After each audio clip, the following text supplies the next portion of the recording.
todas. Para quem eu ainda não cumprimentei, vamos dar início agora ao nosso oitavo módulo do webinar com o IBAMA e a participação da ABEP, né?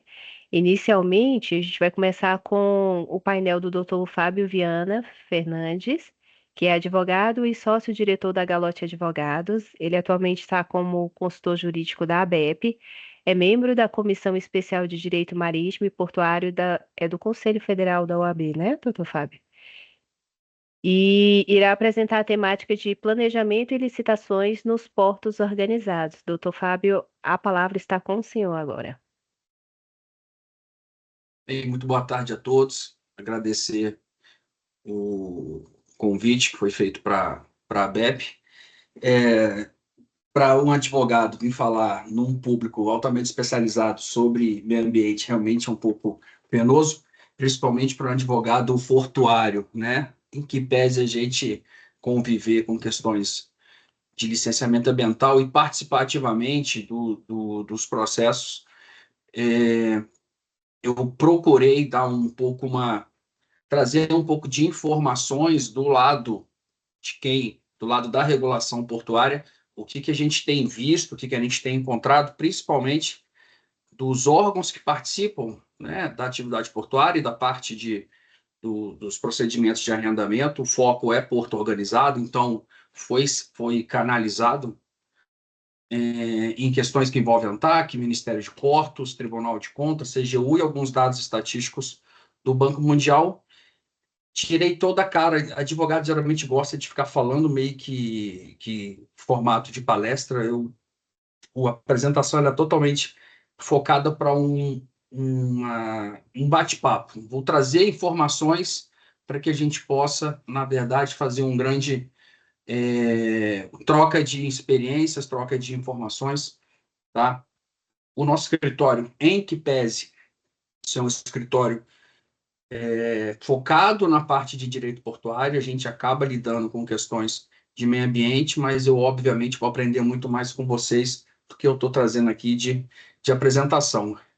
Joel, em relação à apresentação, você coloca ela por aí? Como é que eu faço? Se preferir, eu posso colocar sim. Deixa eu pegar aqui.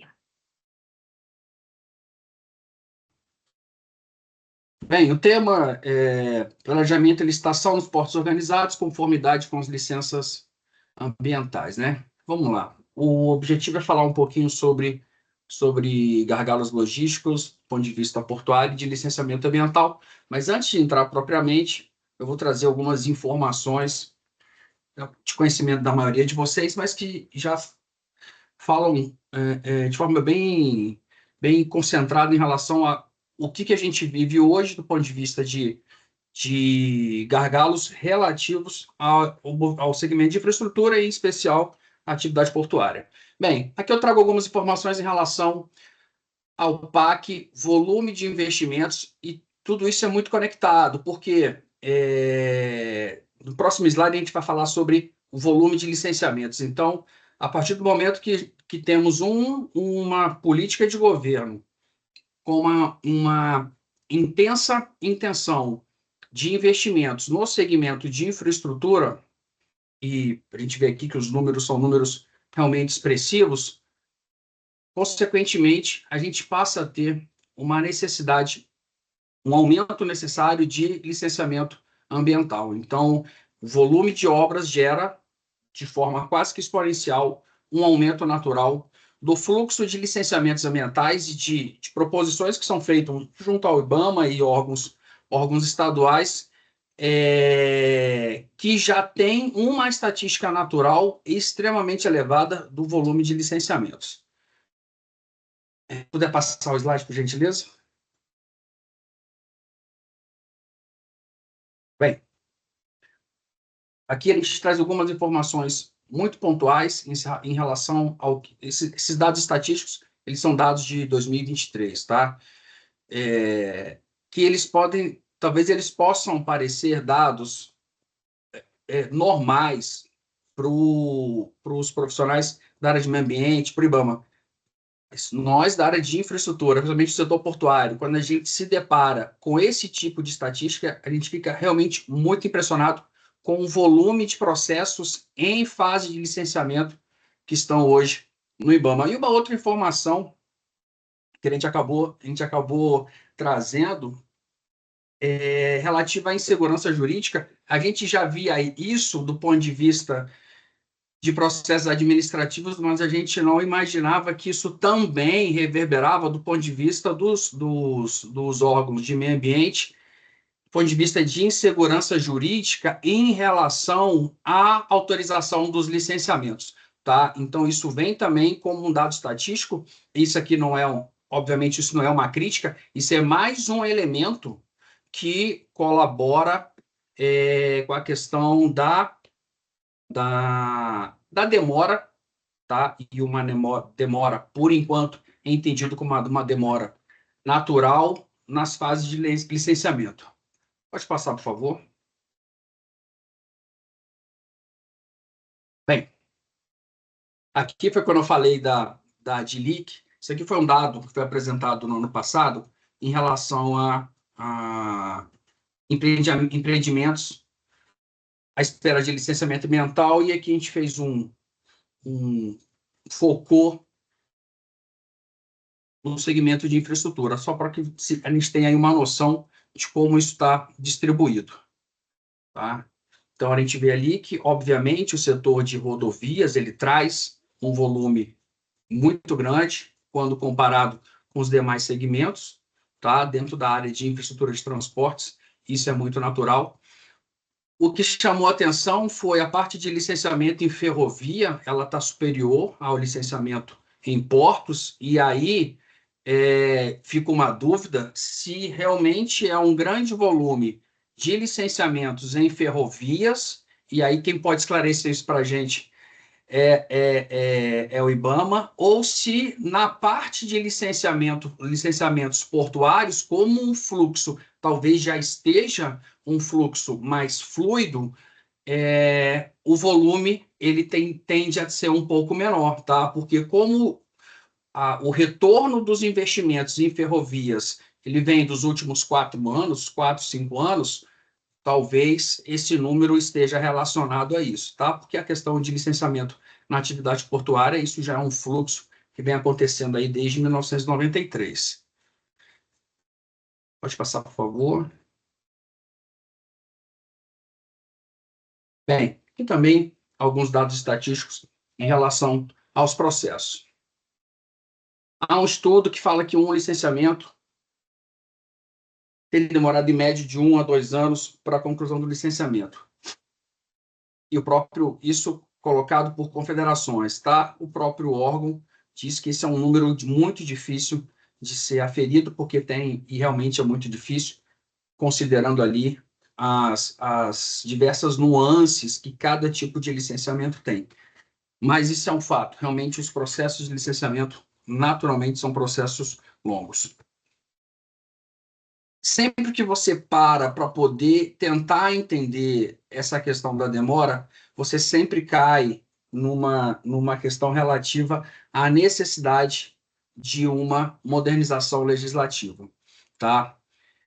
E um dado que foi trazido pelo Tribunal de Contas em relação a isso, e bem específico em relação ao setor elétrico, tá? Traz uma estatística muito positiva em relação ao cumprimento de metas do IBAMA. Isso é um dado que foi trazido pelo TCU em 2023 em relação ao setor elétrico, que fala que 75% dos processos de licenciamento, considerando que a regulação para meio ambiente é uma regulação que já está num modelo mais avançado, o IBAMA tem conseguido cumprir os prazos que foram ali acordados, tá? Então, isso faz muito sentido quando a gente começar a olhar essa questão do gargalo em relação ao setor portuário, que a gente está numa fase de modernização, aí de aperfeiçoamento legislativo. Pode passar, por favor. Bem, então saindo da parte de estatísticas mais amplas e focando já um pouquinho no segmento portuário. Eu trouxe essa figura, para quem não conhece como funciona um processo de arrendamento ou concessão no setor portuário, isso aqui é uma fotografia para que você possa ter uma visão geral do processo. Quando você fala em gargalo, gargalo para investimento, e você traz o licenciamento ambiental como um dos vetores, é muito importante falar que toda a demora, todas as travas, obviamente, elas não podem ser alocadas no licenciamento ambiental. O licenciamento ambiental, ele integra um ponto de uma série de outros pontos, de uma série de conjuntos normativos, que isso vem sendo criado ao longo dos anos, que faz com que o processo dentro da parte de portos organizados, né, os chamados portos públicos, tem demorado, e esses prazos eles vêm sendo ampliados no tempo. ANTAC, em meados ali de 2005 para 2006, ela tinha feito um levantamento estatístico sobre um prazo médio para que você pudesse ter um arrendamento portuário, começando a parte de estudos até a assinatura do contrato e entrega da área propriamente. Isso demorava, em média, 36 meses, tá? Era um período que estava se concluindo os estudos sobre modelagem de arrendamentos portuários, e a ANTAC fez um primeiro levantamento sobre o prazo que um projeto de ponta a ponta ele demorava. Esse mesmo projeto hoje, ele demora em média, desde a fase de concepção e definição da área até a efetiva entrega da área para o vencedor da licitação, hoje já estamos em 5 anos. Aí você pode falar, bem, mas estamos 20 anos para frente, desde dessa primeira estatística, esse primeiro aferição de prazo. A legislação, em tese, ela se modernizou, os processos se modernizaram, tudo ficou muito mais moderno.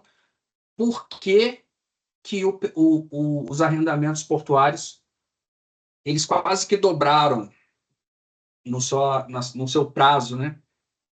Isso tem um fator muito simples que basta olhar essa figura: a quantidade de intervenientes, de partícipes de um processo de arrendamento, e até mesmo um processo, eu vou colocar dentro dessa caixinha todos os processos de reequilíbrio contratual. É um processo altamente complexo, um processo que alguns órgãos têm que falar o mesmo órgão em 3 fases diferentes, com troca de órgãos. Então, quando você vai falar de gargalo logístico, obviamente que a gente traz para dentro dessa conta a questão relativa ao licenciamento ambiental. Isso não é uma exclusividade do setor portuário, mas está longe do licenciamento portuário ser o vilão dessa história. E eu coloco isso de forma muito clara, tá? Porque há quase que uma compulsão em se colocar na conta do meio ambiente a partir de licenciamento como um dos principais motivos para que os investimentos eles não aconteçam. Então, em que pese a necessária, eu não vou chamar de demora, mas o necessário prazo para a questão de licenciamento ambiental e todas as suas fases, desde as licenças prévias, instalação, operação e etc., o processo natural dentro da atividade portuária ele é muito lento. E é por isso que tem se startado os processos de facilitação e simplificação de procedimentos, como aconteceu recentemente, está em fase de implementação, que é o chamado o Navegue Simples, né? E isso em paralelo com uma modernização legislativa. E a gente gostaria muito que, do ponto de vista também de meio ambiente, se o PL do licenciamento ambiental, se ele tivesse também uma tramitação é responsável dentro do Congresso Nacional, porque vocês que são do IBAMA, vocês acompanham esse PL de forma mais próxima. O projeto de lei relativo a licenciamento ambiental, ele tramita no Congresso há muitos anos. E ele patina, porque ali acaba tendo uma série de conflitos de interesses que o assunto não se resolve, e também é muito complicado, né? Simplificação de procedimentos para licenciamento ambiental, isso é bom, é ruim? Isso também não é um debate fácil, tá bom? Porque simplificar e, ao mesmo tempo, você abrir mão de algumas garantias, como que esse casamento ele pode ser feito de forma sustentável, né? Pode passar, por gentileza? Bem, e aqui eu vou começar a trazer alguns pontos muito pontuais em relação a gargalos na questão do setor portuário. Processos burocráticos em relação a licenciamento, tá? Isso já foi identificado pelo Tribunal de Contas quando ele fez a sua auditoria a portos, onde ele lista uma série de problemas. Um deles é a questão relativa a licenciamentos, tá? Então não é novidade, isso é de conhecimento de todo mundo. Próximo, por favor. Bem, isso é um fato bem interessante, né? Às vezes um pouco de desarticulação entre entidades governamentais, né? Por incrível que pareça, às vezes não há um alinhamento em relação aos órgãos. Quando a gente falou lá atrás da quantidade de entidades, de órgãos que participam num processo portuário, não é raro esses órgãos de governo eles não falarem a mesma coisa, entende? Então, segundo uma estatística, um levantamento feito pelo Banco Mundial, muitas das vezes há um desalinhamento entre órgãos do próprio governo. Isso realmente acaba dificultando que você tenha celeridade em procedimentos para os arrendamentos portuários. Próximo, por gentileza. Bem, essa questão de, às vezes, a falta de padrões claros para avaliação de impacto ambiental. Aí eu vou trazer um caso muito pontual, que foi o licenciamento ambiental do terminal graneleiro da Cargill, no Porto de Santarém, um dos principais terminais. A matéria ficou em judicialização durante 20 anos, ação que envolveu a empresa, envolveu a Companhia Docas, envolveu o IBAMA, envolveu o órgão de meio ambiente do Estado, envolveu o Ministério Público Federal. Uma discussão absurda. Janaína, acredite, a gente está concluindo o processo de prorrogação desse terminal 25 anos depois da assinatura do contrato, tá? A ação que foi prévia à assinatura desse contrato, ela ainda não transitou em julgado. Há 25 anos esse processo está ativo. A questão já foi resolvida. Toda a questão, e isso é uma ação civil pública do ano de 2000, tá? Ela começou em 1999 e uma primeira ação em ação civil pública em 2000. Discute qual licença ambiental adequado para a implantação do empreendimento. Se tinha que ser um PCA, um plano de controle ambiental, ou se deveria ser, naquela época, um EIA-RIMA, tá? Esse processo tramita 25 anos. Porque não houve um alinhamento entre o órgão do Estado e o órgão federal em relação ao que deveria ser feito. E foi apresentado o estudo, na época, que foi considerado como adequado antes do leilão, antes da licitação, na época não era leilão. E quando o empreendimento, depois que a empresa ganhou a licitação, o empreendimento foi começar a obra, o Ministério Público Federal entrou, sustentando que o estudo estava inadequado. E aí, uma briga por 25 anos. Obviamente, com uma empresa como a Cargill, tá? E aí eu falo, porque esse assunto é um assunto público, saiu no Fantástico, ela tem uma responsabilidade ambiental muito grande. Então, o que ela fez? Qual é o estudo ambiental mais completo que pode existir? Esse. Faça. Fez para que o assunto fosse equacionado. Mesmo antes de você ter uma decisão final do próprio Poder Judiciário sobre a matéria, ela determinou que o estudo, considerado como mais complexo, fosse feito para que o processo pudesse acontecer. Mas olha só, um processo por 25 anos, por uma questão de definição, acho que isso Agora, a gente andando 25 anos para frente, eu acredito que isso não aconteça hoje. Eu acho que hoje a gente já tem mecanismos mais adequados para se apontar qual é efetivamente, né, o estudo ambiental mais adequado. Mas isso era uma realidade, diversas questões, e não era comum você ter questões portuárias na Justiça Federal em Brasília, não era comum, tá? Porque antes de 2013, as competências portuárias não eram centralizadas em Brasília, elas eram distribuídas pelo Brasil. Não existia a figura do poder concedente como a gente vê hoje, o Ministério de Portos e Aeroportos como a figura central, assina todos os contratos e promove todas as licitações. Até 2013, isso foi de 93 até 13, isso era diluído pelo Brasil. Então, as ações elas aconteciam pelo Brasil. Só que quando que vinha para Brasília, sempre que tinham questões que envolviam questão de meio ambiente, esses assuntos acabavam na Justiça Federal aqui em Brasília, porque, querendo ou não querendo, envolvia o IBAMA, né? Cada vez menos nós temos discussões, isso aí a gente vê, porque a gente vê no dia a dia, discussões que envolvem propriamente o licenciamento ambiental. Tá? O que a gente tem ainda são algumas ações populares na defesa de questões muito pontuais do ponto de vista de meio ambiente. Eu vou encontrar uma outra questão também que tem muita relação com esse assunto, que já pega um pouco a questão de hidrovias, tá? E até um pouco por uma questão legislativa, a gente tem até. Se puder passar o slide, por gentileza, deixa eu ver se o próximo é sobre. Não, capacidade técnica, não passa mais um, por gentileza. Aqui.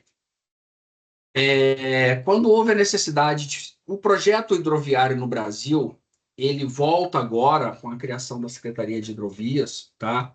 Mas ele foi um projeto que vem meados ali de 1994, no programa Avança Brasil, onde houve um movimento muito forte de licenciamento das hidrovias, tá? E uma hidrovia, que foi a Itá, Tocantins, Araguaia, ela foi objeto de 18 ações civis públicas por questões de licenciamento ambiental. Ela é uma hidrovia muito grande, então tinha uma série de audiências públicas que seriam feitas desde o Mato Grosso do Sul até o estado do Pará, e que envolvia todo tipo de circunstância, todo tipo de situação. Envolvia desde questões indígenas, questões de flora, fauna, questões de impacto no próprio fluxo do curso da água. Tinha alguns pontos que a gente tinha que construir algumas reclusas. E essas audiências públicas eram muito pontuais. Você definia uma região de abrangência e, a partir daí, você ia seguindo o rio e as audiências públicas acontecendo. Para cada localidade que tinha uma audiência pública, teve uma ação civil pública pelo Ministério Público Federal. Obviamente, essa hidrovia ela não saiu, tá? Porque um processo de licenciamento que você tem que discutir, que você tem que responder em 18 ações civis públicas eu tinha audiência desde municípios no Mato Grosso do Sul até Imperatriz, no Maranhão, até em Marabá, em Santarém, todos os lugares. Por quê? E, na verdade, também, durante muito tempo, eu me rebelei contra o Ministério Público porque era revoltante, né? Porque a gente acabava tendo uma impressão de que era um Ministério Público trabalhando contra o Brasil. E, na verdade, quando você tem o Ministério Público como a entidade responsável pela proteção do meio ambiente, aonde que talvez exista a fragilidade na questão de legislação, tá? Então, quando você tem um modelo legislativo que ele é muito amplo, ele exige que a entidade de proteção tenha um comportamento maior, tá? Porque quando você passa a ter uma legislação mais específica, mais detalhada, mais pragmática, você consegue ter aquele ponto que está gerando algum tipo de desconforto tratado de forma muito pontual, tá? Então, Obviamente que esse tipo de situação hoje, pelo menos no setor portuário, cada vez menos tem diminuído. Cada vez menos o número de judicializações relativo a esses temas, ele tem diminuído. Próximo, por gentileza.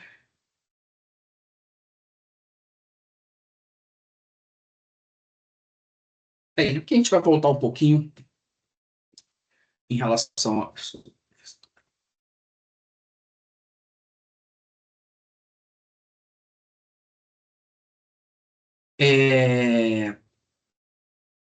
Relatório feito pelo órgão regulador e pelo Ministério de Portos, também falando um pouquinho sobre a questão dos gargalos de licenciamento. Mais uma vez aqui, um dado em relação ao Tribunal de Contas, que apontou licenciamento ambiental como um dos pontos, voltando a recomendar maior articulação entre os órgãos. Pode passar, por favor. Bem, isso aqui acaba entrando um pouquinho já dentro um pouco da questão propriamente do licenciamento, tá? Que são as especificidades de cada leilão, de cada projeto. Aí, obviamente, quando você está falando de uma operação de container, você tem um tipo de impacto de meio ambiente. Quando você está falando de um terminal, principalmente áreas greenfield, porque quando você vai falar de terminais brownfield, onde já existiam instalações anteriores e você já teve o impacto de meio ambiente, ele já existe, tá? Você tem uma situação de licenciamento mais simplificada. Agora, em terminais greenfield, onde o empreendimento ele está nascendo do zero, esse slide mostra justamente que cada tipo de empreendimento ele exige um tipo de comportamento do órgão ambiental, isso é natural, também não dá para considerar que isso é um problema. Eu falei, um terminal de container, obviamente, vai ser mais simples do que um terminal de combustível. Próximo, por gentileza. Bem, esse vai ser isso é um desafio permanente, né? Desenvolvimento versus preservação ambiental. Como caminhar? Isso precisa caminhar, isso precisa caminhar de mãos dadas, isso é uma realidade. A gente nem pode ser 100% fechado com a questão de preservação ambiental e não olhar para a necessidade de um desenvolvimento. A gente também não pode ficar totalmente fechado na parte de crescimento econômico e esquecer a preservação ambiental. Por isso daí que vem o conceito do desenvolvimento sustentável, né? Esse sempre vai ser um desafio, não tem. Se a gente voltar a falar sobre isso daqui a 10 anos, a gente vai voltar a falar sobre desenvolvimento e preservação ambiental, e não tem como fugir disso. E nós, graças a Deus, e aí o Brasil, em que pese a questão da demora, nós temos uma consciência, existe uma consciência do nível da questão de proteção ambiental por órgãos de governo, tá? Que para que você não tenha danos que não possam ser recompostos, reconstituídos ou danos irreversíveis, na dúvida você paralisa para que isso possa ser analisado. A gente não há uma conduta de Estado para que você coloque a questão econômica sobreposta à questão ambiental. Então, isso quando você faz visitas técnicas em outros portos, principalmente portos aí pelo mundo, onde você tem alguns modelos de governo que eles são um pouco mais impositivos, você vê que como o foco é um foco econômico e a proteção ambiental ela é secundária, você vê processos de licenciamento para ferrovia, usinas de carvão e etc., de ponta a ponta, sendo concluídos aí de 90 até no máximo 180 dias, né? O que é algo extremamente impensado para efeito Brasil, tá? Sem que você tenha aí todos os cuidados necessários. Próximo, por gentileza.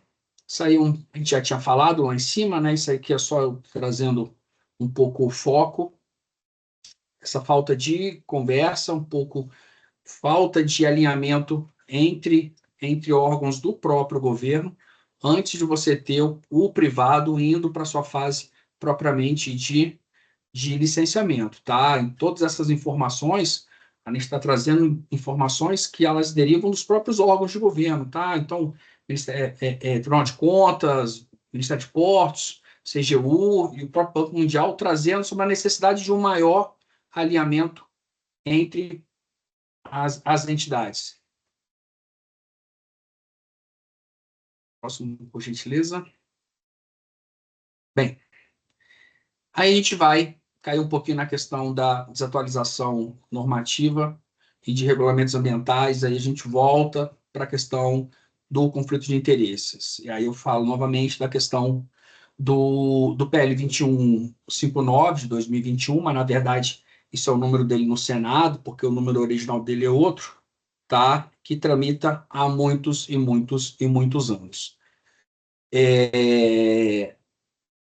Esse projeto de lei teve uma tramitação mais recente, mas ele estava parado há quase um ano, tá? E a grande trava desse projeto, que envolve especificamente a questão dos licenciamentos ambientais, é o eterno conflito de interesses dentro do Congresso Nacional, tá? Então, o que acontece, né? A gente acaba tendo que se socorrer em normativos, instruções normativas, portarias de órgãos de meio ambiente, resoluções do CONAMA, tá? Para que a gente consiga superar, porque, obviamente, se a gente for olhar aqui, vou pegar rapidinho aqui, esse projeto de lei, o 2159, quando você vai olhar, o PL original, o 3729, acreditem, ele é de 2004. Tá? O PL original do projeto 2159 de 2021, ele é o PL 3729 de 2004, quando começou a tramitação na Câmara dos Deputados. Falando de 20 anos de tramitação de uma norma para licenciamento ambiental, obviamente que a gente sempre vai apontar uma questão de desatualização normativa, mas quem tem a responsabilidade de trazer essa atualização não consegue, né? Vamos lá. Próximo. Bem, agora aí algumas, já no ponto de vista aí de o que pode ser feito, né, dentro das ferramentas que nós temos, aí do ponto de vista da área portuária, um maior alinhamento entre órgãos, sempre. O programa Navegue Simples também ele traz essa simplificação de processos, e aí ele envolve desde questões técnicas dentro de órgão regulador, ministério, mas também questões que envolvem Receita Federal, e uma simplificação também dos processos de licenciamento. Como ele não tem uma ingerência direta à legislação ambiental, na verdade, ele vai tentar concentrar e definir aquilo que realmente, em que momento a gente vai ao órgão ambiental e o que a gente pode fazer de forma antecipada para a gente ganhar agilidade, porque, obviamente, o programa Navegue Simples ele não teria o condão, nem teria a competência do ponto de vista institucional para poder definir o que é adequado do ponto de vista de licenciamento, porque essa é uma competência exclusiva do órgão de meio ambiente, tá? Nem definir qual é a licença adequada, o licenciamento, que também não é uma competência do poder concedente na área de infraestrutura, mas onde puder se encontrar ali mecanismos para ganhar agilidade, o Navegue Simples ele tem esse condão. Está em fase de implementação, está numa forma ainda muito embrionária. E eu trouxe um pouquinho sobre a comissão de juristas para a revisão do marco legal portuário. Não sei se todo mundo está acompanhando a gente está numa fase final, já quase de entrega do relatório da Comissão Portos, tá? E não tem como, você sempre vai ter a questão de parte ali de meio ambiente sendo apreciado, tá? Ela integra o estudo de meio ambiente, ele é contemplado dentro de um estudo maior, que é quando você faz o estudo de viabilidade técnica, econômica e ambiental, o EVTEA, né, de empreendimentos portuários. Há uma intenção de simplificar os modelos de estudos do EVTEA, mas essa intenção de simplificar, ela, na verdade, o que menos incomoda é o azinho da EVTEA, tá? É muito mais o modelo matemático de se construir a questão do fluxo de caixa dos empreendimentos portuários. O A, ele não costuma ser, não tem sido o nosso problema. Pode passar, por favor. Aí já uma linha já de conclusão, um pouquinho que eu já falei.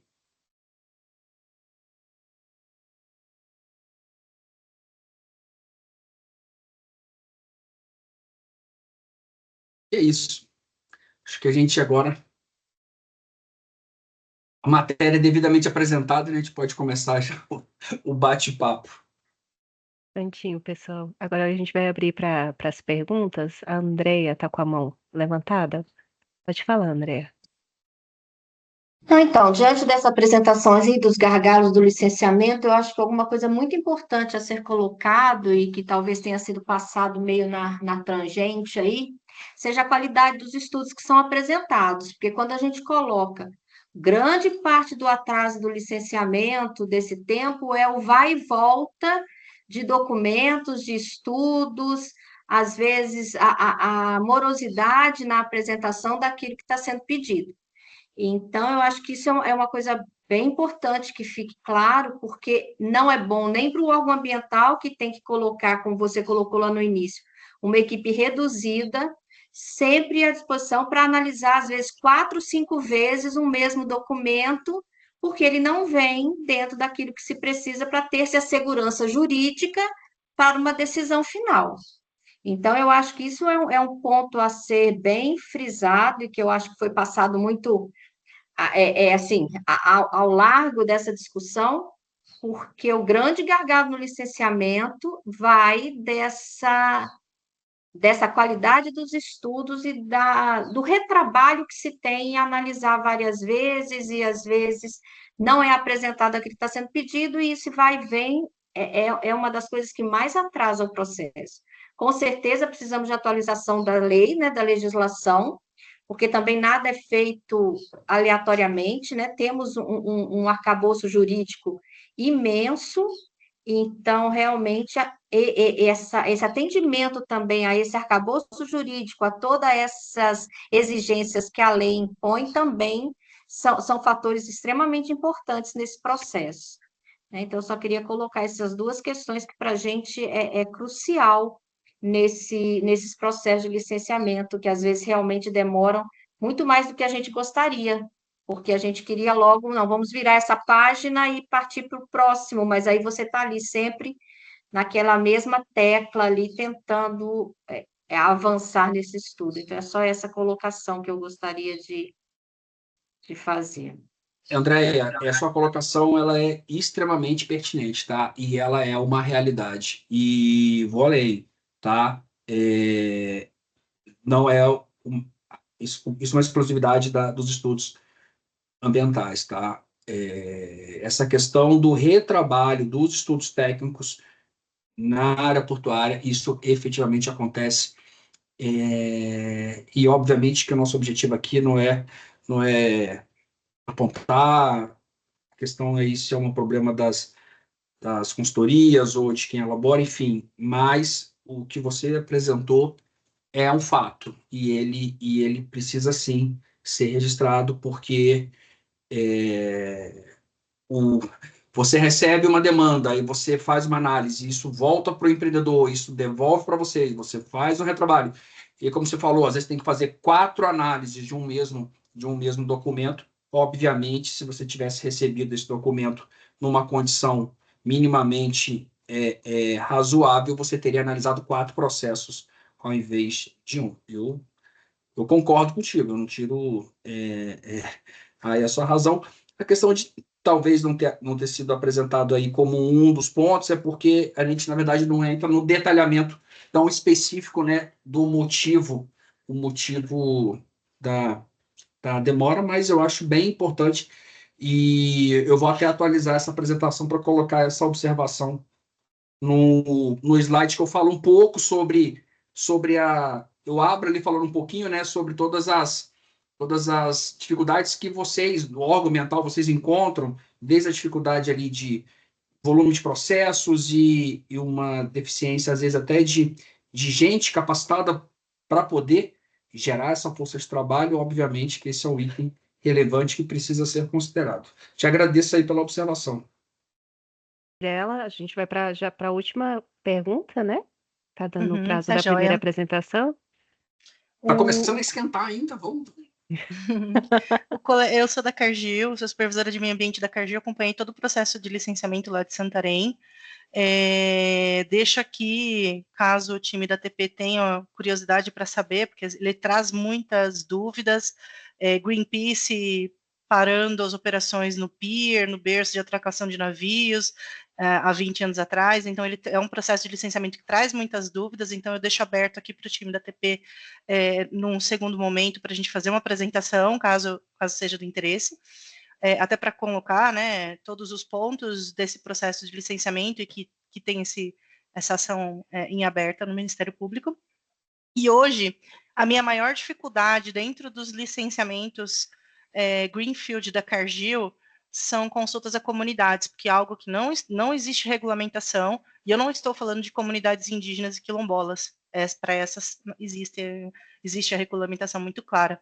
Estou falando para comunidades tradicionais, isso não existe uma regulamentação, e é algo que a gente vem sofrendo bastante com ações também dentro do Ministério Público por conta de não haver, né, hoje um processo formal, uma legislação que nos traga a segurança jurídica para a gente seguir com o processo, e isso vem atrasando também, além de todos os pontos que o time já colocou aqui, né, de termos de referência, ou mesmo de consultorias que não realizam tudo que é necessário dentro dos termos de referência, e acaba apresentando para o órgão, fazendo com que o órgão sofra, né, no momento de fazer essa análise, e tem que emitir uma notificação para que a gente possa fazer as correções, etc. Eu acho que esse é um ponto que tanto nós, como empreendedores, quanto os órgãos ambientais têm sentido na pele. Oi, Mirela, tudo jóia? Joia. Tudo bem. Bem, realmente, o caso da Cargill foi um caso muito emblemático, principalmente por conta da passionalidade na época do Poder Judiciário, né? Então, essa questão do Greenpeace foi pauta do Fantástico, foi um negócio extremamente... chegava a ser vergonhoso o comportamento que teve em relação a essa questão na época, e, na verdade, a Cargill ela acabou ficando ali como foi a empresa que acabou sofrendo sobre a questão ali da publicidade negativa, mas foi um grande desalinhamento do estudo ambiental, né? Porque o estudo ambiental da licitação ele foi efetivamente apresentado e ali houve uma divergência entre órgãos de meio ambiente e o próprio Ministério Público. E a partir do momento que isso começou a gerar muito problema, a própria Cargill determinou que fosse feito o estudo ambiental na forma que seria, independente da questão ali, se no final esse processo ia ter uma validação do estudo anterior, que se faça o estudo ambiental o mais complexo que pudesse ser feito. Mas ali tinha uma questão também de uma passionalidade do julgamento em Brasília, né? Então, era uma questão muito, muito fora da linha, tá? Mas o objetivo ali era muito mais falar sobre o tanto que uma discussão sobre licenciamento ambiental ela pode ser perversa, principalmente do ponto de vista de investimento, porque é uma discussão, a gente está aí com o terminal com 25 anos e o processo ainda não... Obviamente que ela está totalmente equacionado do ponto de vista jurídico, mas é um processo que ainda não transitou em julgado, né? Que ainda tem ali os seus desdobramentos do processo, que envolveu também a Companhia Docas. Eu participei desse processo desde a da origem, né? Então, conheço bem todas mas que foi simultâneo ao caso que eu falei do licenciamento das hidrovias, tá? Esses foram procedimentos que aconteceram todos numa mesma época. Passar para a apresentação do Daniel Carvalho. O Daniel, ele é coordenador de riscos climáticos e adaptação da UI Carbon. Ele vai falar sobre as perspectivas do setor portuário frente às mudanças climáticas. O Daniel, ele é engenheiro ambiental pela Universidade Federal do Rio de Janeiro, mestre em planejamento energético pela COP da Universidade Federal do Rio de Janeiro também, coordenador de riscos climáticos e adaptação na UI Carbon. Atua há mais de 10 anos com temas relacionados à sustentabilidade e mudanças climáticas, gerindo projetos de consultorias e iniciativas lideradas pelo terceiro setor e engajando empresas e investidores no tema. Além disso, ele foi gerente de engajamento corporativo na América Latina pela CDP e possui ampla experiência na agenda de descarbonização, riscos climáticos e adaptação à mudança do clima, tendo contribuído na evolução da gestão climática de empresas do setor energético e industrial. Ministrou aulas sobre mudança do clima em curso de especialização da Fundação Dom Cabral e Capital Aberto. Daniel, a palavra agora está contigo. Obrigado, Joelma, pela introdução. Todo mundo me ouve bem? Tive um probleminha no... Não, perfeito. Bom, prazer poder falar um pouquinho sobre um tema que eu me interesso bastante, gosto muito de falar, que é sobre mudança do clima. É um tema muito ruim de ser falado. A minha ideia aqui não é ser um mensageiro do apocalipse, é falar de fato o que está acontecendo. Então, a minha ideia é passar por um contexto sobre mudança do clima. Sei que o conhecimento sobre o tema está muito disperso por aí, tem se falado bastante sobre esse assunto, felizmente e finalmente, mas acho bom a gente ter um momento de entendimento inicial sobre alguns conceitos básicos, falar o que é e o que não é mudança do clima, antes da gente passar de fato para a atuação, uma parte mais direta ao ponto sobre como que o setor portuário se relaciona com esse assunto, seja do ponto de vista de adaptação e mitigação. Estou já introduzindo alguns termos técnicos mais famosos, mas que a gente vai aprofundar ao longo aqui da apresentação. Eu acho que eu consigo compartilhar a minha tela, aí vocês me avisam, por favor, quando estiver aparecendo. Entrou, Daniel. Perfeito. Eu estou me recuperando de uma gripe, então talvez eu fale um pouquinho mais devagar, pause um pouco para beber uma água, a garganta ainda está reclamando um pouquinho, mas, por favor, assim como foi feito anteriormente, vai ter um momento de dúvidas no final da apresentação, mas se já tiverem em algum momento alguma coisa que eu falei que não pareceu, não fez muito sentido, alguma coisa que vocês queiram já que eu pause um pouquinho para não perder nenhum assunto que a gente for passar, por favor, levantem a mão, abram o microfone para a gente levar isso aqui como um diálogo mesmo, menos como palestra, mas fiquem justamente à vontade para abrir o microfone e levantar a mão. Tá ótimo? Bom, como foi falado, a ideia é falar sobre mudança do clima, especialmente as perspectivas do setor portuário em relação a esse tema. Então, a ideia é trazer essa visão, principalmente compreendendo do porquê tão importante falar sobre mudança do clima e por que a gente precisa ter uma atenção cada vez mais profunda sobre esse tema. Acho que o primeiro aspecto é essa questão temporal. Vocês devem ter ouvido falar algumas vezes sobre a mudança do clima é algo para 2050, 2100, 2070. Então, esse tema é muito tratado de questões de efeitos no longo prazo, por justamente essa questão cumulativa de como a mudança do clima irá ocorrer. Porque qual que é o grande problema? a gente, como sociedade, emite gases de efeito estufa já há diversas décadas e séculos, na verdade, e tem acelerado essa taxa de emissões de gases de efeito estufa para a atmosfera, que são os grandes causadores da mudança do clima, há muitas e muitas décadas.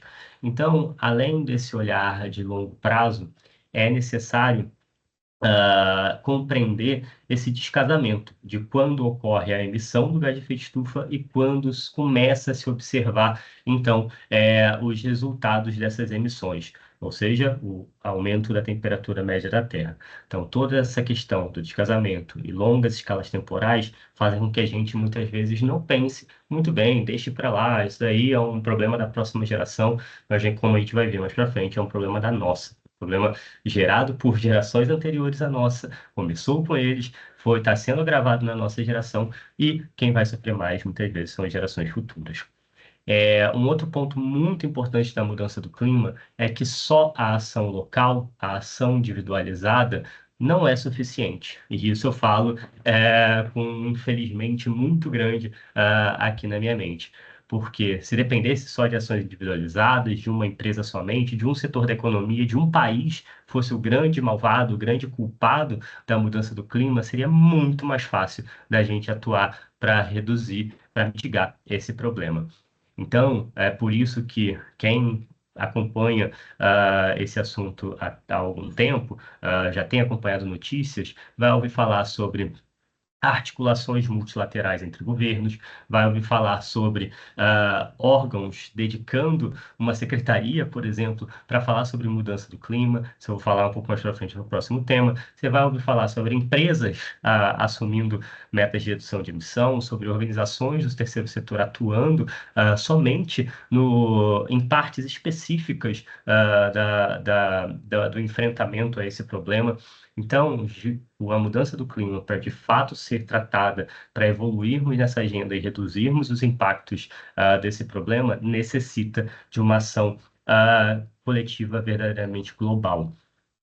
Por fim, aqui trazendo esses porquês do porquê é importante, de fato, a gente olhar para esse tema, é justamente a transversalidade do assunto. Então, quando a gente fala sobre mudança climática, não só envolve-se a atuação do setor privado, do setor público de diferentes países, como também diferentes setores da economia, mas também ele pode atuar do ponto de vista de comunidades, seja a partir da redução da disponibilidade hídrica de algum local, seja por conta da ampliação de temperatura, tornando alguns lugares inabitáveis por conta, enfim, do aumento, de fato, da ocorrência de ondas de calor, por exemplo. Então, esses três grandes aspectos, quando a gente olha de uma maneira conjunta, faz com que a mudança do clima seja um tema desafiador, seja um tema que requer a atuação de todos e que, de fato, faz com que a gente precise olhar com um carinho cada vez maior e, de fato, atue daqui para frente.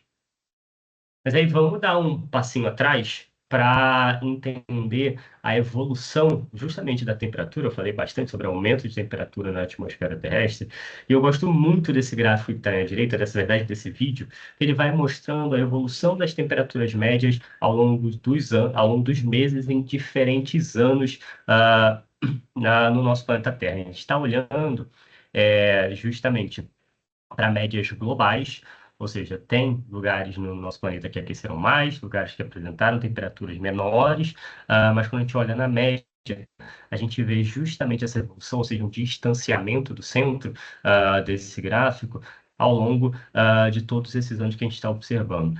O último dado é justamente agora 2024, a gente vê, deixa eu ver se eu consigo pausar aqui a imagem, eu gosto muito desse finalzinho, que mostra esse cone, onde a gente observa justamente a aceleração do aumento da temperatura média da Terra, quando a gente fala ali quase nos anos 2000, mas especificamente depois dos anos 2000, como esse aquecimento tem aumentado ao longo do tempo. Quando a gente olha o período de 2015 a 2023, já se observou esse aumento de temperatura de algo de 1,18 graus em relação à média de 1850 a 1900. Quando a gente observa 2023 aqui, a gente registrou muito potencializado pelo fenômeno El Niño, mas já se observou o ano mais quente de toda a história, de tudo que já foi medido por equipamentos de seres humanos, ou seja, o ano medido de temperatura média da Terra maior da história, 1,45 graus do que acima da média de 1850 a 1900. Esse período a gente leva em consideração na ciência climática para a gente ter um parâmetro do mais quente do que quando, mais quente do que o que. Então, a gente observa justamente essa aceleração nos últimos anos e que preocupam bastante, muito devido à questão de quando a gente olha para essa aceleração, ela está ocorrendo um pouco mais rápido do que cientistas haviam projetado. Ou seja, ainda que fosse alarmante as mensagens passadas pela ciência climática anteriormente, ainda assim, na verdade, muito do que havia sido dito anteriormente está sendo subestimado. Então, a gente precisa olhar um gráfico como esse com muito cuidado e pensar, bom, como podemos atuar para, de fato, reduzir emissões para que esse aumento de temperatura seja um pouquinho menor. E aí, vou deixar uma pergunta nesse momento para a gente ir refletindo e ir conversando ao longo dessa apresentação para a gente ir compreendendo mais para frente o porquê atuar também. Quando a gente fala sobre aumento de temperatura, quais são algumas consequências econômicas, sociais e ambientais do aumento da temperatura média do planeta? Deixando essa pergunta para a gente ir evoluindo ao longo do tempo. Mas aí vocês podem estar se perguntando assim, você está falando sobre emissões de gases de efeito estufa, que a sociedade emite gases de efeito estufa, está sendo ainda um pouquinho vago, e o que isso representa do ponto de vista de setores econômicos. O IPCC, vocês já devem ter ouvido, mas é um dos principais órgãos que reúne os avanços da ciência climática ao longo do tempo. E aí, durante uma frequência de 6 a 7 anos, eles lançam relatórios novos que compilam todas as descobertas, as últimas descobertas sobre o tema. Então, no último relatório, eles publicaram esse gráfico mostrando a evolução das emissões de gases de efeito estufa ao longo do tempo e qual setor da economia é responsável por essas emissões. A gente vê energia, indústria sendo os principais emissores dos gases de efeito estufa que geram esse aumento de temperatura na média da Terra, e mudança do uso do solo ficando ali em terceiro lugar. O que é a mudança do uso do solo? Basicamente, é a gente pensar em desmatamento, em queimadas, ou seja, você pegar o uso que o solo está tendo, se a gente está falando sobre a ocupação de uma floresta, esse é um uso do solo. Se a gente converte uma floresta em um pasto, ou se essa floresta sofre algum tipo de queimada espontânea ou gerada por atividade humana, a gente está convertendo esse solo, e essa mudança do uso do solo na média do planeta é responsável por 22%. Em quarto lugar, a gente vê as emissões de transporte, representando 15% das emissões globais. Quando a gente olha especificamente para transporte marítimo, por isso tem esse asterisco, ele é responsável por 2,8%. Ou seja, quando a gente olha para o fluxo de navios que existem no mundo para transporte de carga, a atuação de portos, da estrutura portuária, é responsável por 2,8% das emissões globais de gases de efeito estufa. Daniel, o transporte por via marítima ele é mais eficiente do que por via aérea, do que o rodoviário, ele é. Então, quando a gente olha emissões de gases de efeito estufa, de uma forma geral, aqui pensando na média, emissões de gases as emissões de CO2 por tonelada, quilômetro do transporte marítimo é muito menor do que se a gente olha para o transporte aéreo e o transporte rodoviário, por exemplo. Então, é de fato um transporte que é mais eficiente, mas, como a gente vê aqui, 2,8% das emissões globais de gases de efeito de estufa vem desse setor. Pensando em descarbonizar, que é o tema que a gente vai falar um pouco mais para frente, é importante que todos os setores se descarbonizem igual, uma vez que a gente precisa, sim, neutralizar as emissões de gases de efeito de estufa. Isso é um assunto justamente para a gente tratar nesse próximo momento. Então, até agora, tudo que eu falei foi referente ao passado. O quanto se emitiu, o quanto aumentou na temperatura média da Terra, o quanto cada setor foi responsável por essas emissões. Mas, como eu falei, quando a gente trata da mudança do clima, a gente precisa tratar sobre futuro, a gente precisa tratar também do longo prazo. E eu imagino que, enfim, tanto a atuação do IBAMA quanto a atuação de diferentes agentes do setor portuário não querem só trabalhar hoje ou não querem só atuar hoje, querem continuar uma atividade perene ao longo do tempo por décadas e décadas.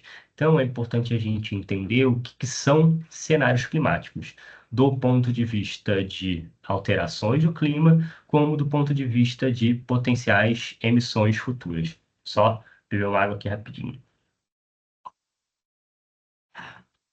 E aí, como a gente está falando de longo prazo, ninguém no planeta Terra poderá ser a pessoa que vai prever o que vai acontecer no futuro. Ou seja, não vai poder dizer, bom, vai aquecer daqui a uma década, vai aquecer 2 graus ou 2,5 graus.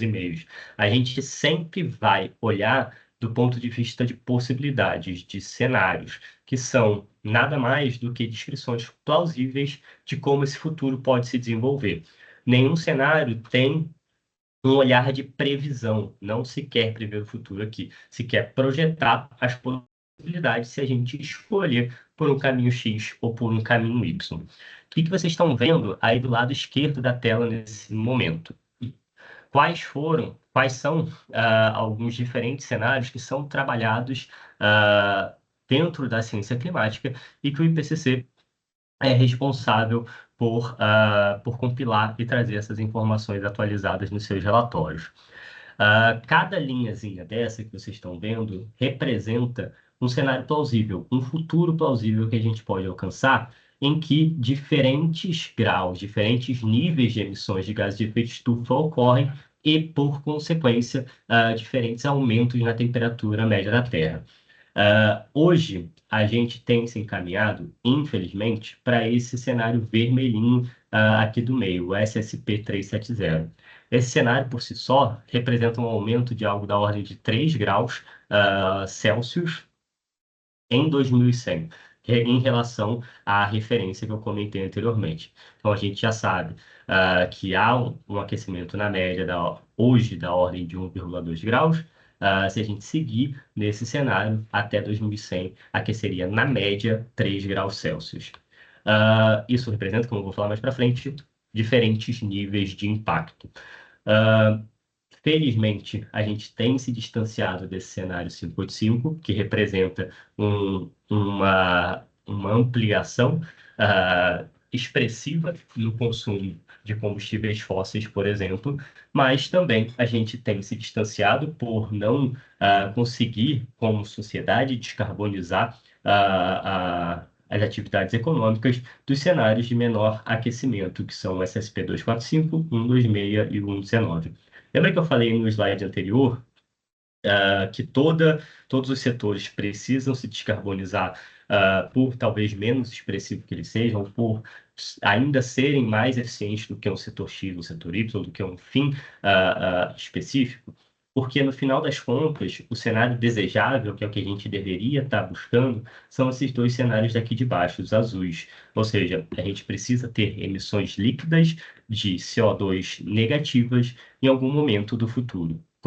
Todo e qualquer setor da economia vai precisar se descarbonizar e, eventualmente, mais para frente, a gente precisa remover CO2, dióxido de carbono, da atmosfera para que o efeito estufa se abrande, não seja tão intenso como seria observado em outros cenários. Beleza? Tudo bem? Lembra que eu comentei que diferentes níveis de aumento na temperatura média da Terra representam diferentes níveis de impacto? Como eu falei, a gente está aqui, quando a gente olha para esse cenário de elevação de 1,1, 1,2 graus, que é o que a gente está vivendo atualmente. A gente ainda não chegou em nenhuma dessas projeções que estão sendo mostradas na tela. Aqui, o que ela está querendo mostrar? A gente não está falando daqueles mesmos cenários do slide anterior, mas é dizer, bom, é um exercício de modelagem matemática. Se a gente aquecer, se a Terra aquecer em algo na ordem de 1,5 graus na média, quais seriam os resultados do ponto de vista de o dia mais quente do ano, ou seja, qual seria o aumento de temperatura nos dias mais quentes, qual seria a média de umidade no solo, qual seria a chuva, a mudança na maior chuva diária, né, em cada um dos lugares da Terra. Então, são feitas essas modelagens matemáticas buscando projetar o clima futuro para entender e para materializar de uma forma mais clara. Bom, se eu emitir tanto de gás de efeito estufa, isso vai causar um aumento de temperatura Y, e esse aumento de temperatura representa em chuvas mais fortes na região em que eu estou localizado, em que eu estou situado. Quando a gente olha, e aqui é de fato uma comparação gráfica, a gente percebe, por exemplo, em relação ao aumento de temperatura, que o dia mais quente em boa parte do Brasil, se a gente olha nesse cenário de aumento de 4 graus Celsius, chegaria a um aumento de 7 graus. Isso significa o seguinte: eu sou do Rio de Janeiro, eu estou acostumado a ter semanas de temperaturas acima de 40 graus. Isso significa que no Rio de Janeiro, esse dia mais quente, ou seja, que de onde eu vim, em Irajá, chega a 45 graus, eu já peguei 45 graus lá no Rio, é possível que esse dia mais quente possa chegar a 52. Não existe ar-condicionado que consiga deixar minimamente confortável essa situação. Da mesma forma, quando a gente olha pro aumento de precipitação no dia mais chuvoso do ano. O que a gente está observando aqui nesses gráficos? Que em boa parte das regiões continentais do mundo está previsto um aumento de precipitação nesse dia mais chuvoso do ano. Ou seja, em qualquer lugar, a chuva, quando cair, ela irá cair mais forte. É isso que aqui está dizendo. Então, mesmo em regiões desérticas, é esperado que haja uma chuva mais forte. Mas aí, aqui tem diversas implicações, acho que eu poderia falar por horas sobre o que isso aqui significa, mas é mais para a gente entender quão menos previsível e quão mais intensos se tornarão esses eventos extremos ao longo do tempo, se a gente continuar emitindo a quantidade de gases de efeito estufa que a gente emite. Quando a gente pensa na operação portuária aqui nesse momento, a gente pode vislumbrar ondas de calor mais fortes que podem, por exemplo, trazer maiores desconfortos para os operadores, para os trabalhadores do porto. A gente pode observar tempestades mais fortes que podem vir a ocorrer, paralisando essa operação portuária. A gente pode vislumbrar cenários de ventos dificultando a atracação de navios. A gente pode vislumbrar cenários de aumento do nível do mar, isso também é uma das consequências da mudança do clima, a serem potencializados por eventos de ressaca, tornando cada vez mais difícil a operação portuária. Vamos falar, por enquanto eu só estou sendo aqui o mensageiro do Apocalipse, para a gente mais para frente falar sobre algumas questões de como atuar nesse sentido. E aí, lembra que eu falei lá no primeiro slide que a mudança do clima foi sempre tratado como algo para o futuro, para algo daqui a décadas, sempre se passou essa mensagem de é 2050, é 2070 que as coisas vão acontecer.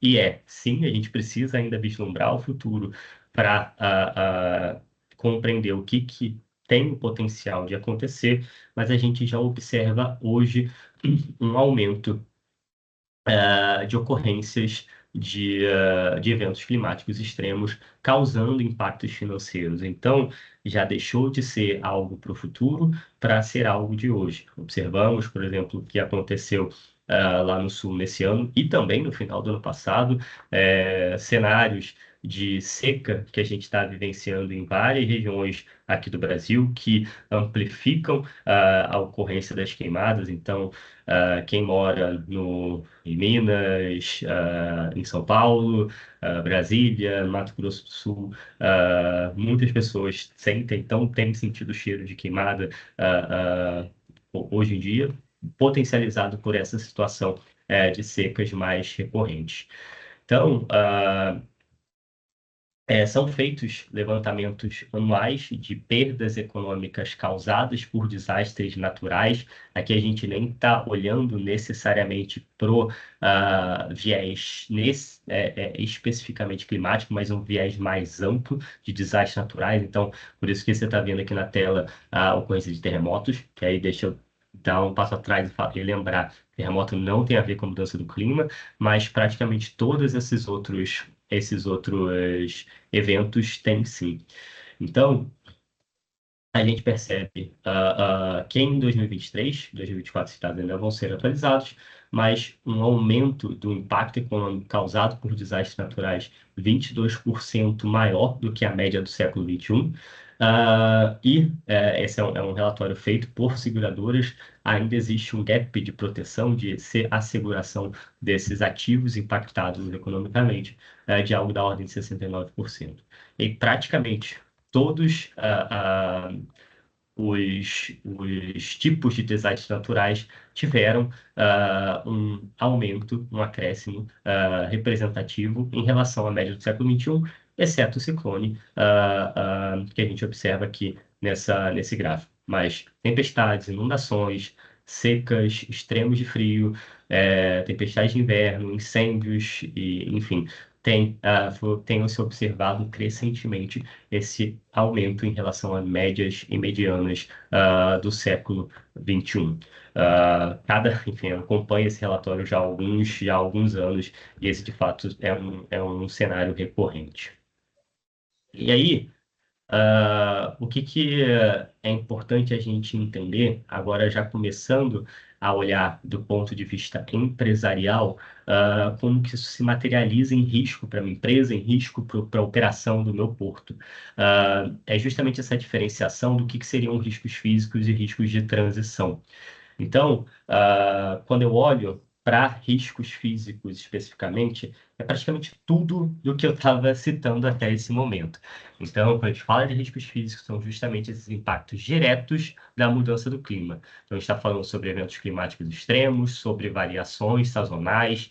Variações sazonais, eu quero dizer, meses normalmente chuvosos podem se tornar menos chuvosos, mais secos. Meses que são mais secos podem ter chuvas.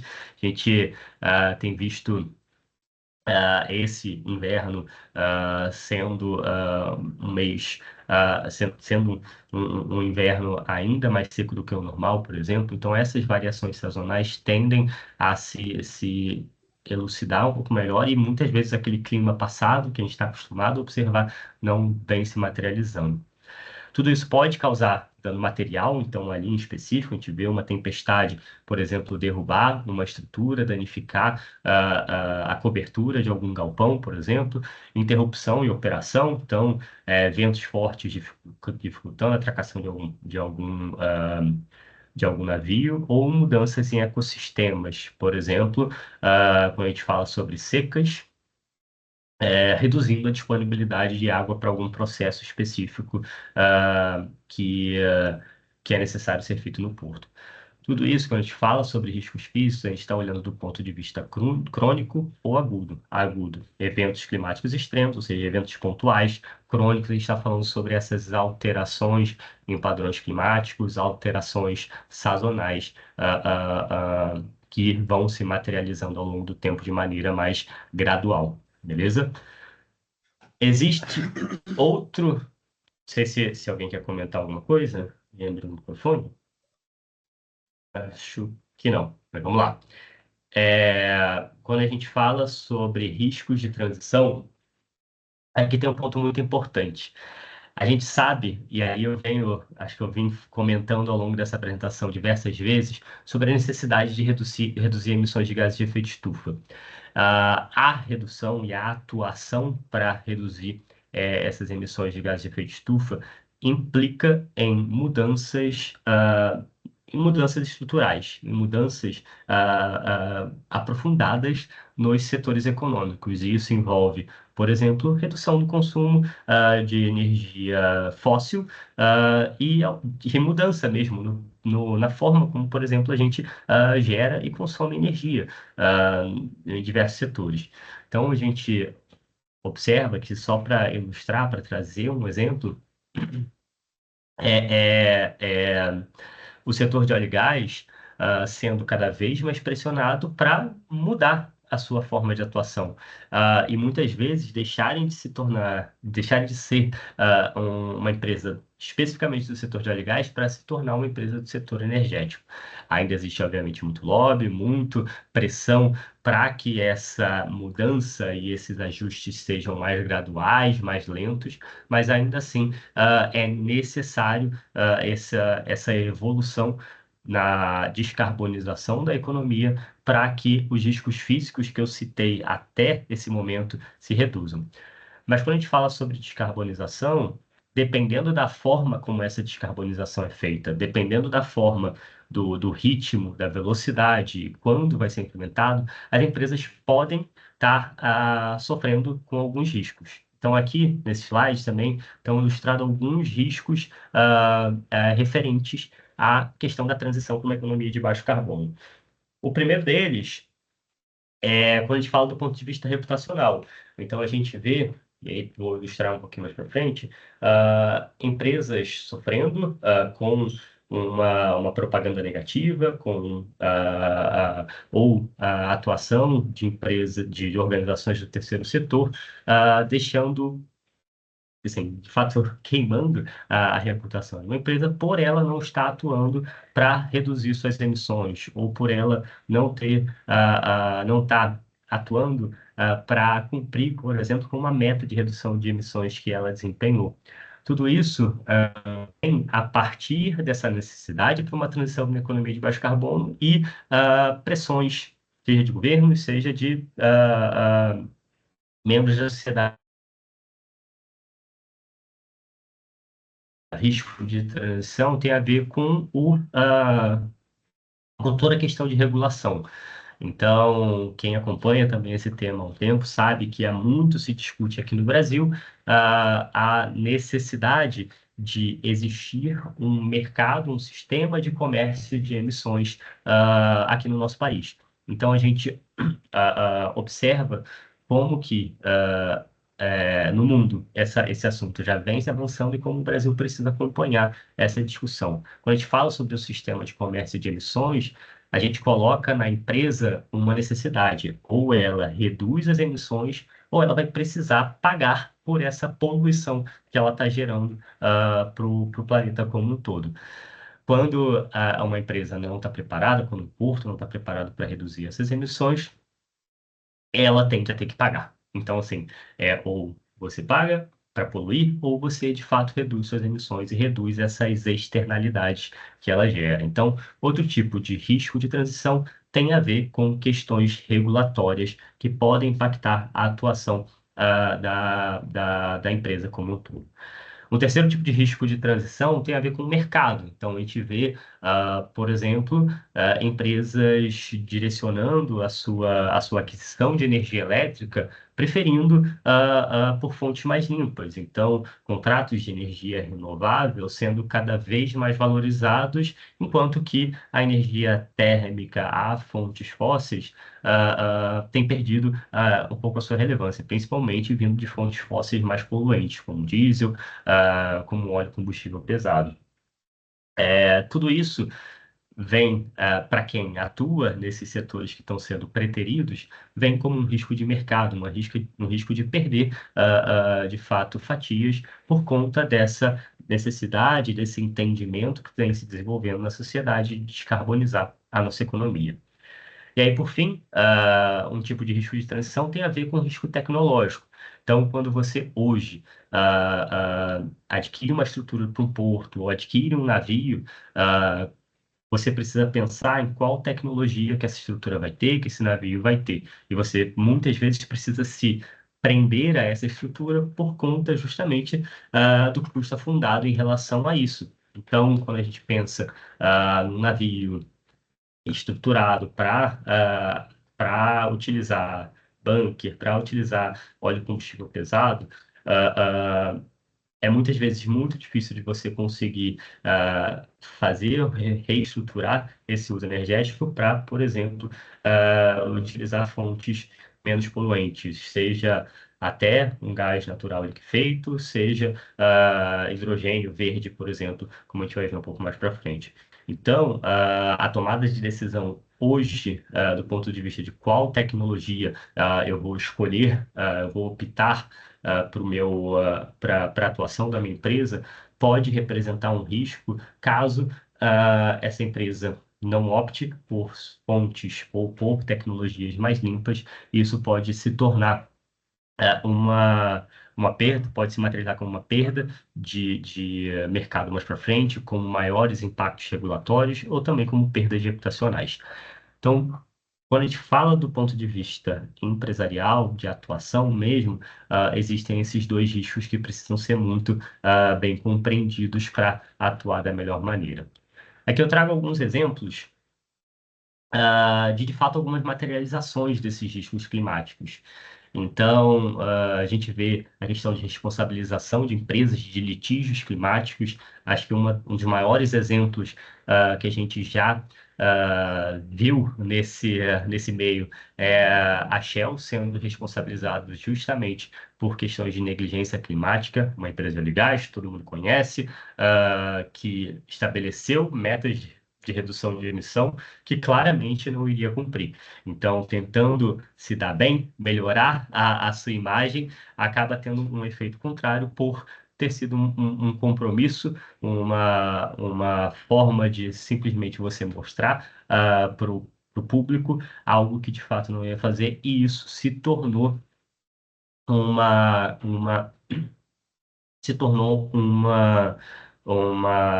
litígio, se tornou um processo litigioso para a Shell, para justamente ser responsabilizada por esse greenwashing, digamos assim.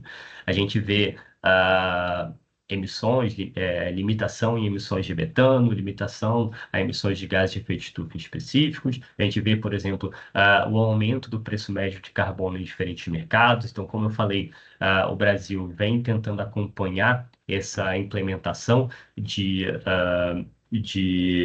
meios de precificar carbono pela criação, por exemplo, de um mercado de carbono regulado, mas isso já existe há bastante tempo no mundo, desde 1995. O mais famoso e o mais abrangente hoje é o mercado regulado da União Europeia, que já chegou num preço de carbono de $100 por tonelada, ou seja, visando ter essa descarbonização mais acelerada dentro do bloco europeu, esse mercado chegou a algo da ordem de 100 toneladas, visando mudar um pouco a mentalidade da empresa e entender que, bom, ou eu deixo de reduzir, aliás, eu deixo de emitir esses gases de efeito estufa, ou eu vou precisar pagar algo em torno de $100 por cada tonelada emitida. E aí, bom, eu falei sobre os diferentes riscos atrelados à mudança do clima, e aí eu preciso falar sobre como atuar. Eu já vim pincelando em alguns momentos dessa apresentação conceitos de como melhor responder ao risco físico e falando um pouquinho sobre mitigação, sobre como reduzir emissões. Só mais uma água. Mas vamos compreender aqui um pouco melhor sobre a diferenciação desses dois conceitos. Sempre que vocês ouvirem falar sobre adaptação à mudança do clima, a gente está falando sobre como responder a esses riscos físicos.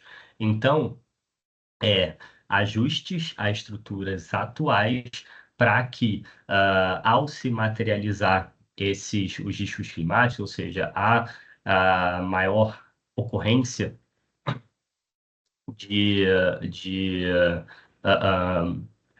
ao se materializar essa maior ocorrência de eventos climáticos extremos ou mudanças em padrões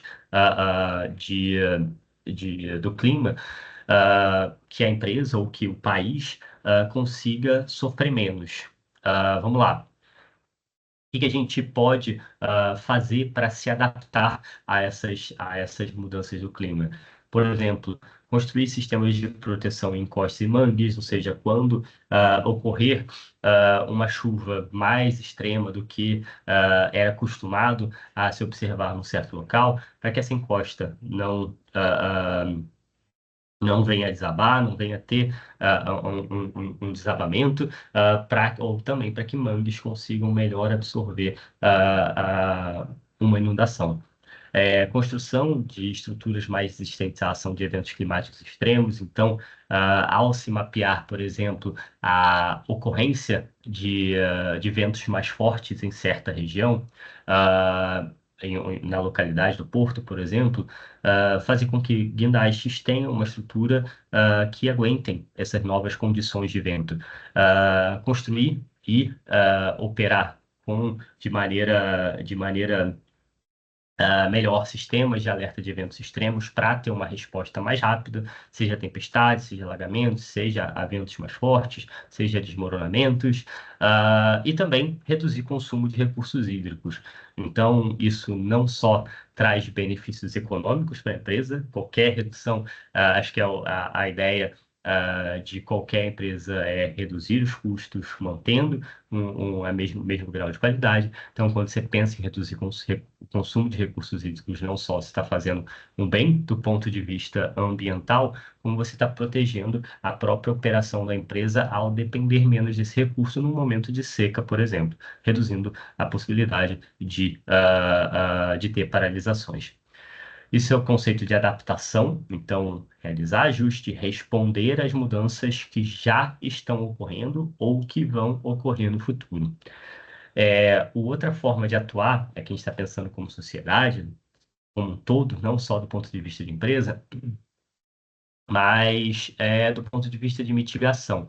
Sempre que a gente falar sobre mitigação da mudança do clima, a gente vai falar sobre redução de emissões de gases de efeito estufa.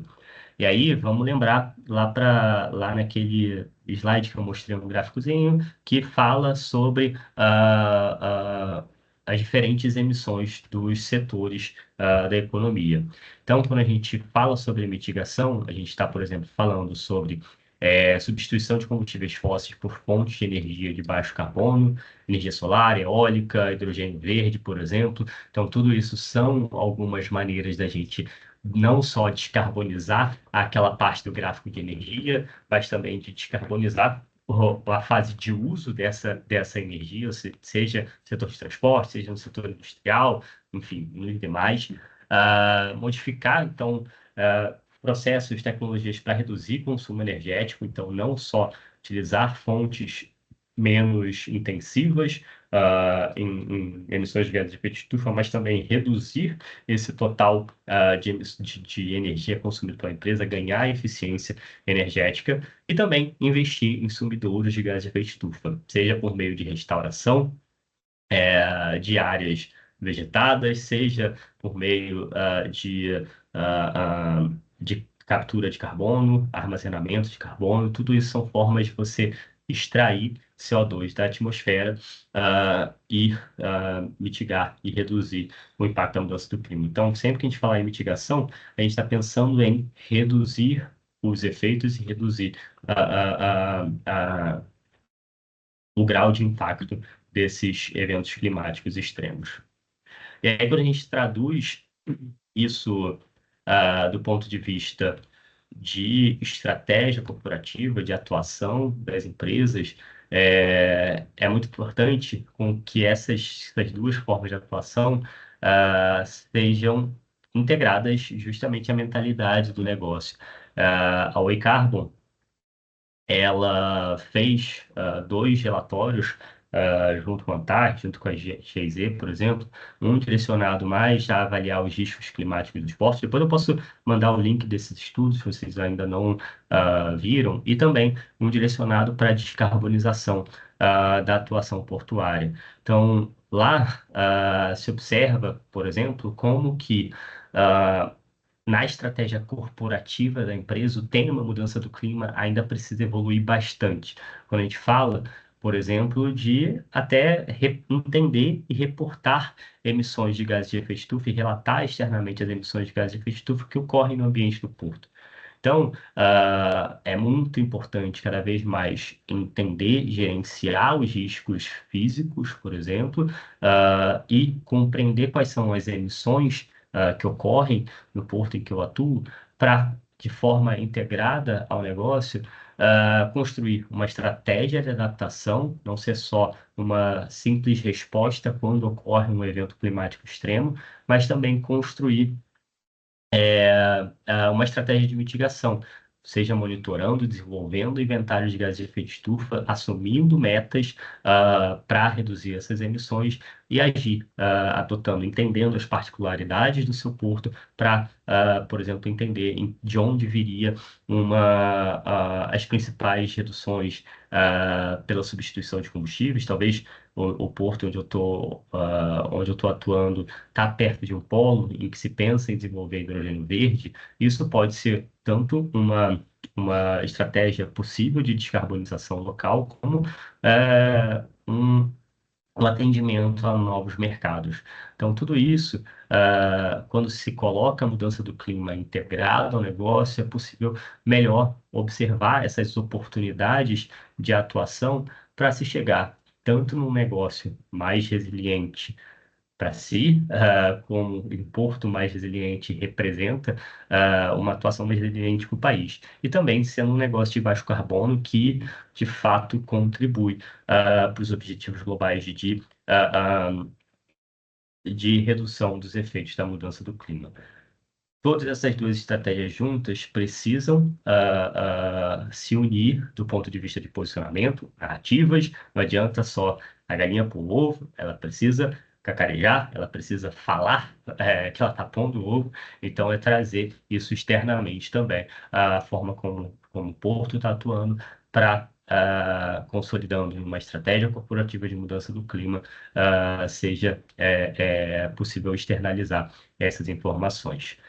É difícil, não é fácil. Estou aqui falando, trabalho já há mais de 10 anos no tema, ajudando algumas empresas a tanto desenvolver estratégias como também se posicionar em relação a esse tema. Não é fácil, envolve muita articulação interna com lideranças das empresas também, mas que tudo isso deve culminar para justamente tornar o negócio mais resiliente e contribuir nessa atuação global para mitigar as mudanças do clima. Muito obrigado. Vamos ter, acho que ainda 15 minutinhos para tirar algumas dúvidas que venham a surgir. Obrigada, Daniel. Agora a gente abre o espaço para perguntas, caso alguém tenha alguma pergunta, alguma consideração. E as informações, a gente ainda fica com algumas questões, que é isso na prática realmente dos empreendimentos agora, e como que a gente vai lidar com isso nos estudos, principalmente na parte de risco mesmo, né? Porque essa questão toda das alterações climáticas acabam refletindo o aumento de risco de algumas atividades, né? Uhum. Então, esse é um grande desafio que a gente tem enfrentado agora de colocar isso, de inserir isso no processo, né? Mas foi bem esclarecedor. Obrigada pela. Só, acho que fazendo um comentário, André, acho que um primeiro momento é entender o que existe público, e aí eu convido a ver esse estudo, enfim, é um estudo de 2022, se eu não me engano, mas que mapeou boa parte dos portos brasileiros, quais são esses riscos climáticos que foram Uhum. identificados. Então, acho que vale já começar a olhar e desenvolver essa cultura de entender a mudança do clima dentro da atuação do porto, e eventualmente fazer estudos um pouco mais aprofundados, Isso. entrando na estrutura de gestão de risco do porto. Então, eu imagino que qualquer uma que tenha alguma estrutura que tenha suas particularidades de gestão de risco, ah, e seria integrar, não deixar só com a área de meio ambiente, levar mesmo para a cultura de gestão de risco da empresa o tema de mudança do clima, para que ela já se prepare. Então, de forma prática, dentro dos ciclos de revisão de risco, de construção de plano de ação, integrar e trazer a mudança do clima, primeiramente, talvez olhando para esses dados públicos, mas eventualmente aprofundando, que o E-Carbon consegue aprofundar justamente nessa questão da modelagem climática futura para trazer mais insumos para essa discussão. Ótimo, obrigada. Marcos Vinícius. Não, parabenizar primeiro aí, Daniel, foi muito boa a sua apresentação. E, na verdade, assim, eu queria só fazer uma pergunta, se, assim, uma percepção sua, na verdade, mais uma Uhum. opinião do que qualquer outra coisa. O que Aham. que você, como você tem visto, assim, os novos projetos, assim, especialmente para esses empreendimentos mais novos, né, que estão iniciando, assim, implantação, mais greenfield, assim, se esses projetos já estão levando em consideração a questão de mudanças climáticas, assim, em relação à infraestrutura mesmo deles, entendeu? Uhum. É, se eles estão se adaptando a essa resiliência climática aí. Perfeito. Eu vou te responder, acho que com um sim e não. Ainda hoje existe, assim, e de uma forma geral, quando a gente fala em infraestrutura, existe uma cultura muito de olhar o passado. Então, eu, É, eu trabalho, acho que mais próximo, muito mais próximo do setor energético, e aí você vai fazer lá o estudo de vazão decamilenar, você vai olhar todos os ventos históricos que ocorreram no local e vai, muitas vezes, estruturar, pensar, mobilizar uma estrutura que atenda a essa vazão decamilenar ou a esse vento que já foi observado historicamente. O problema é que a mudança do clima está aí para mudar essa esses lógica, eventos, né? exatamente. E ainda não existe uma cultura tão clara nessa questão. Porque você vai pensar numa obra de engenharia, muitas vezes você chega numa conta de chegada, né? Quanto que eu preciso gastar para atender a reforçar a minha estrutura a ponto de resistir a um vento tal? E aí, quando a gente vê num ambiente de concorrência em que é preciso oferecer dentro de uma concessão, por exemplo, você precisa oferecer um preço mais baixo para você ganhar uma concorrência, justificando, obviamente, como você vai fazer isso. Muitas vezes a empresa negligencia o olhar futuro, o olhar de cenários climáticos para conseguir atender. Então, assim, muitas vezes, quando depende da iniciativa só do ente privado, essa discussão não tem andado muito. O que eu tenho observado acontecer, e aí eu vejo de uma forma bastante positiva, é dos próprios reguladores começarem a incluir algumas exigências. Então, eu trabalhei com algumas empresas recentemente que precisavam atender a CEINFRA de Minas Gerais, que já solicita para as novas concessões que seja feito um estudo de risco climático. Então, isso é um passo já muito importante, é um passo muito relevante para que a estrutura talvez não nasça com esse viés, mas que consiga já compreender quais são esses próximos passos. A gente vê essa discussão ocorrendo dentro do setor elétrico, por exemplo, de ONS, querer puxar junto com a empresa de transmissão quais são os planos, mas isso precisa vir enfim, existem diversas formas de remunerar um ente regulado, Então, você precisa entender como o arcabouço regulatório consiga abordar também esse pensar numa estrutura já adaptada à mudança do clima e também quais são as alterações necessárias que sejam devidamente remuneradas para que elas ocorram e que essas alterações, de fato, ocorram para que o sistema, todas essas infraestruturas sejam mais resilientes. Então, tem alguns movimentos. Resumindo a resposta, Marcos, tem alguns movimentos nesse sentido, ainda um pouco lentos, mas que eu acho que o papel do órgão regulador tem bastante relevância para que essa agenda venha se movimentar de uma maneira mais célere. É mais ou menos isso que eu também tenho mais ou menos essa mesma percepção, assim. Acho que está muito difuso ainda essa discussão, mas eu acho que ela precisa ser mais bem articulada, vamos dizer assim, especialmente nos órgãos reguladores mesmo, sim. E acho que a gente está um pouco atrasado nisso. Mas enfim, obrigado aí pela resposta.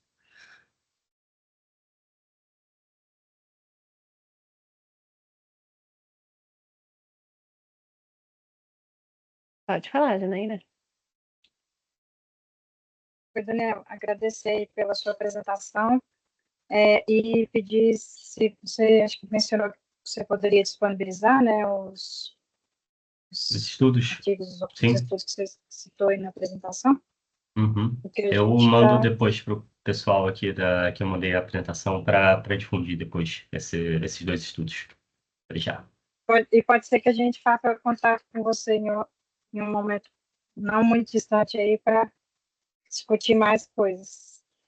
Com certeza. Meu e-mail está, enfim, meu e-mail está lá na apresentação também. Fique à vontade para entrar em contato. Estamos aqui à disposição. Que seria isso. Eu aproveito também para poder agradecer a presença de todo mundo que acompanhou até aqui, agradecer ao Daniel, ao Fábio, que já foi, mas ainda assim, eu acho que as apresentações foram tá aqui, né, Fábio? Achei que você tinha ido embora. As apresentações foram excelentes, foi uma tarde de bons aprendizados aqui. Agradecer a todos vocês e iremos marcar os últimos módulos depois com o IBAMA, né? E convidar novamente os servidores e os associados da ATP e da ABEP.